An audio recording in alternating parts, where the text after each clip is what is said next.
I started when I was a child. My father introduced my brothers and sisters and I to vegetable gardening. And then whenever there was a pile of soil anywhere, we'd always go out there and play in the dirt and build roads and houses.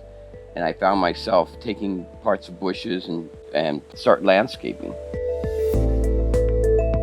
I ended up going to the university and decided to study architecture. After my first year, I realized my passion really was horticulture. And so I changed my major and changed my school and went into landscape architecture. And that was in Oregon. I moved from there to California, and then ultimately I always wanted to live more in the tropics. So I moved here to Florida. I grew up here. This is my childhood home. For most of my adolescent life, I loved being outside, I loved being in nature, but I don't think necessarily appreciated the plants and the diversity. And my friends would come over and they'd be amazed at what they thought was like a tropical rainforest to them. And this was like a playground for us. And I always loved it for that, but maybe I just took it for granted and all. And we would go to gardens. My dad taught my brother and I a lot more about plants and their botanical names and the environment more than any other kid that I knew growing up. But it was just life to me. It was just regular life.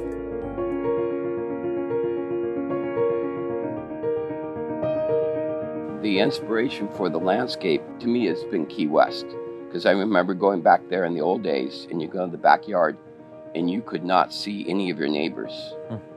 And here I have 7 neighbors around me and you'd be hard pressed to see any of their houses. I went to college and all I knew was I just want to work outside. That got my degree in horticulture and art. And then the pandemic happened in my senior year of college, and I had to come back home, surrounded by just this huge diversity of these amazing tropical plants. You know, I was like in a whole different lab setting where I could just play around with growing things from seed, from cuttings, from what my dad had and my mom had built here for the last 30 years. It was all of a sudden new to me. It had like a new meaning. And when I started growing my own plants, I all of a sudden had an abundance of different kinds of tropical plants and all. There was a really big demand at the time, you know, during the lockdown area for cool, unique plants. A few years ago, I learned about this plant called Welwitschia mirabilis, which is just this very odd plant from Africa. It grows in the deserts. I just thought it was so interesting and so cool. And there was people growing it, little seedlings of it. I was like, I need to get this plant. And I found one and I got it and I brought it home. And my dad saw that and he said to me, oh my God, that's a plant I was interested in when I was your age. It kind of showed me where part of this interest comes from and just how natural and part of me it really is. And I think it brought us at least closer. Yeah.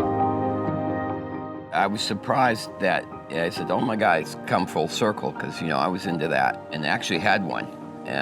So it made me regret that. I was like, whatever happened to that? You know, I had actually severe loss of interest in plants because of something. My collection was robbed, severely robbed, and that hurt me deeply. And I think that's one reason I kind of went away from the passion of collecting and just went into the business part of being in horticulture for a long time. And so it reignited my passion of, you know, what I had lost. So it's a nice feeling inside. And brings back great memories. Yeah. And joy. Yeah.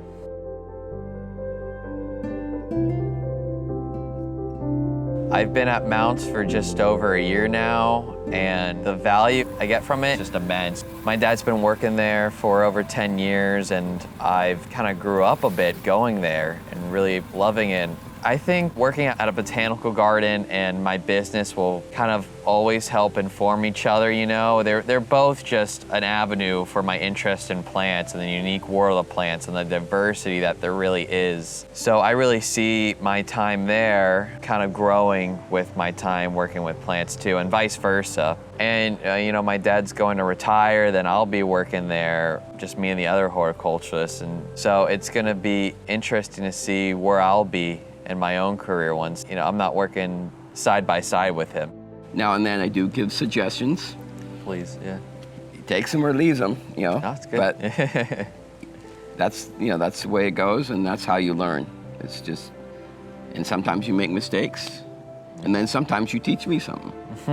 So it works both ways. I can't imagine working or living in an environment where I'm not surrounded by plants and the peace and the shelter and the comfort and obviously the beauty and the joy they bring. Yeah, there's no world without plants.